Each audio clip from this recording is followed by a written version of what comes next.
W Fried Chicken. Episode 15, Martial Arts Master.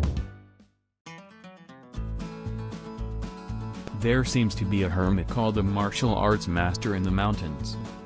Find it and have it trained. Oh, is that person? Excuse me, can you train? Food. Pardon?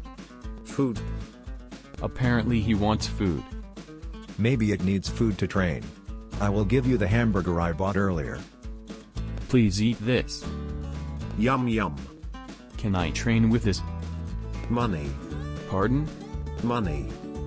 I want money this time. Well, I don't have the money. I'm sorry, please train for free. Cross your legs and close your eyes. It is called zazen in Japan. Can be trained. Let's do zazen.